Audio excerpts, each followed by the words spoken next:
कभी सोचा है भारत के इतिहास में एक ऐसा भी वक्त था जब शहर मानो गायब ही हो गए थे, लेकिन फिर एक बहुत लंबी गहरी खामोशी के बाद शहर और राज्य दोबारा से जन्मे। तो चलिए आज हम भारत के इसी दूसरे शहरीकरण की दिलचस्प कहानी को समझते हैं। ये जो आप देख रहे हैं ये हैं राजगृह के खंडहर। कभी ये एक बहुत ही ताकतवर महाजनपद की राजधानी हुआ करती थी।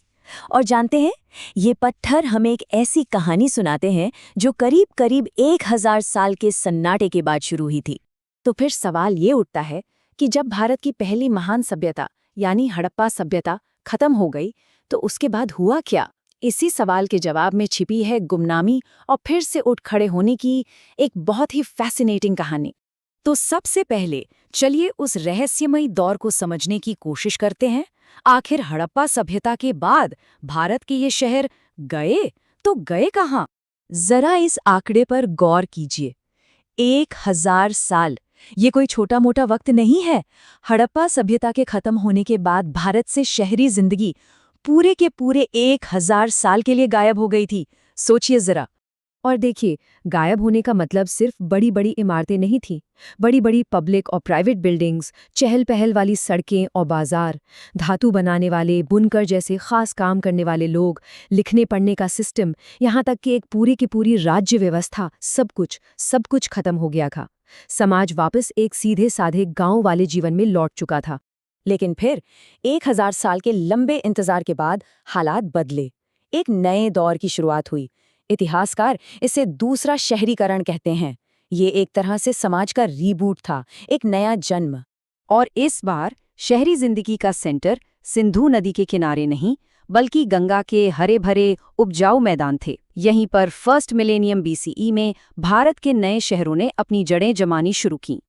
अब सवाल ये है कि हमें इन नए शहरों के बारे में पता कैसे चलता है? इसके दो मेन सोर्स हैं। एक तो जमीन के नीचे दबे सबूत यानी आर्कियोलॉजिकल एक्सकवेशंस, और दूसरा है उस जमाने का साहित्य जैसे कि बौद्ध और जैन ग्रंथ। तो देखिए, जब नए शहर बसे तो उनके साथ साथ नए पॉलिटिकल स्ट्रक्चर्स भी बने। चलिए अब ये देखते हैं कि कैसे छोटे छोटे कबीलाई इलाके बड़े और शक्तिशाली राज्यों में बदल गए, जिन्हें हम आज महाजनपद के नाम से जानते हैं। इन बड़े राज्यों की जो सबसे पहली सबसे बेसिक यूनिट थी उसे कहते थे जनपद। ये संस्कृत का शब्द है। जन यानी लोग और पद यानी पैर, मतलब वो जगह जहां लोगों ने अपने पैर जमाए, जहां कोई कबीला आकर बस गया। और इसका जो मुखिया होता था वो कहलाता था राजा। तो फिर ऐसे कितने बड़े बड़े राज्य बने होंगे? कुल मिलाकर 16। जी हाँ, 16। और इतिहास में यही 16 राज्य महाजनपद के नाम से हमेशा के लिए दर्ज हो गए। ये मैप देखिए कितना साफ साफ दिखाता है उन 16 महाजनपदों को। एक बात पर गौर कीजिएगा, इनमें से ज्यादातर गंगा के उपजाऊ मैदानों के आसपास ही हैं, और यही इलाका इस नए दौर का पावर सेंटर था। और यहाँ एक बहुत ही हैरान करने वाली बात सामने आती है। उस जमाने में सिर्फ राजशाही यानी राजा का बेटा राजा वाला सिस्टम नहीं था। कुछ महाजनपद जैसे कि वज्जी और मल्ल असल में गण या संघ थे, यानी एक तरह के रिपब्लिक। यहाँ राजा खानदानी नहीं होता था, बल्कि उसे एक असेंबली चुनती थी। सोचिए उस वक्त के हिसाब से ये कितना रेवोल्यूशनरी आइडिया रहा होगा। अच्छा, ये जो इतने बड़े बड़े राज्य और शहर बन रहे थे वो सिर्फ पॉलिटिकल विल से नहीं हुआ। इसके पीछे दो बहुत बड़े टेक्नोलॉजिकल इनोवेशंस थे जिन्होंने सच में सब कुछ बदल कर रख दिया। सबसे पहला था लोहे का इस्तेमाल, एक आयरन रेवोल्यूशन। दूसरी सहस्राब्दी ईसा पूर्व के आखिर तक लोहे के औजार आम हो गए थे। अब सोचिए, लोहे की मजबूत कुल्हाड़ियों से गंगा के घने जंगलों को काटना कितना आसान हो गया होगा।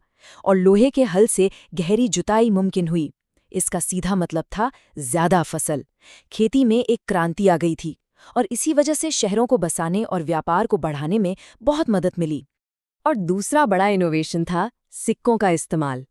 अब जब फसल ज्यादा हो रही थी, व्यापार बढ़ रहा था, तो लेन देन के लिए एक स्टैंडर्ड चीज चाहिए थी। यहीं पर सिक्के आए। अब देख ही सकते हैं कि कैसे सिक्का बनाने की तकनीक ने व्यापार को आसान बनाया और कौशाम्बी जैसे बड़े बड़े शहरों को फलने फूलने में मदद की। भारत के जो सबसे पहले सिक्के थे उन्हें पंचमार्क्ड कॉइन्स या आहत सिक्के कहते हैं। ये ज्यादातर चांदी के होते थे और उन पर अलग अलग निशान पंच करके यानी थप्पा लगाकर बनाए जाते थे। इनके आने से पूरे इलाके में व्यापार करना बहुत आसान हो गया और एक कॉम्प्लेक्स इकोनॉमी की नींव पड़ी। अब देखिए, जब समाज इतना बड़ा और कॉम्प्लिकेटेड हो जाए तो उसे चलाने के लिए, उसे ऑर्गेनाइज करने के लिए कुछ नियमों की जरूरत तो पड़ती ही है। यहीं से हमें एक नया सोशल स्ट्रक्चर देखने को मिलता है। तो इस नए समाज में एक तरह का दोहरा सिस्टम था। एक तरफ थी जाति और दूसरी तरफ वर्ण। जाति जो थी वो असल में किसी खास काम या पेशे से जुड़े लोगों का एक ग्रुप थी, जैसे लोहारों की जाति, बुनकरों की जाति। और दूसरी तरफ वर्ण सिस्टम था, जो वैदिक ग्रंथों से आया एक आइडिया था, और ये समाज को मोटे तौर पर 4 हिस्सों में बांटता था।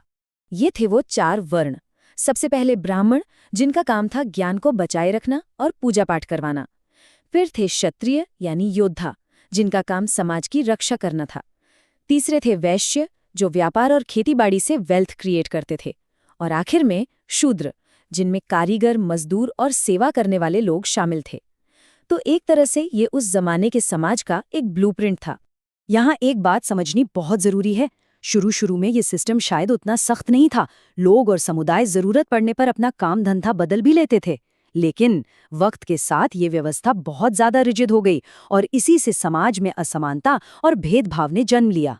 तो अब सवाल ये उठता है कि हजारों साल पुराने इस दौर की बातें हम आज क्यों कर रहे हैं? क्योंकि इसकी गूंज, इसकी विरासत आज भी हमारे मॉडर्न इंडिया में सुनाई देती है। ये सोचने में भी कितना कमाल लगता है ना, कि कौशाम्बी जैसे कई प्राचीन शहर आज भी जिंदा है, आज भी वहाँ लोग रहते हैं। इन शहरों की नींव, जो 2500 साल से भी ज्यादा पुरानी, आज भी हमारे पैरों के नीचे दबी हुई है। तो आखिर में ये एक सवाल है जो हमें सोचना चाहिए कि राजनीति, टेक्नोलॉजी और समाज की ये जो 2500 साल पुरानी बुनियाद है, वो आज भी हमारी दुनिया को, हमारे समाज को कैसे और कितना प्रभावित कर रही है।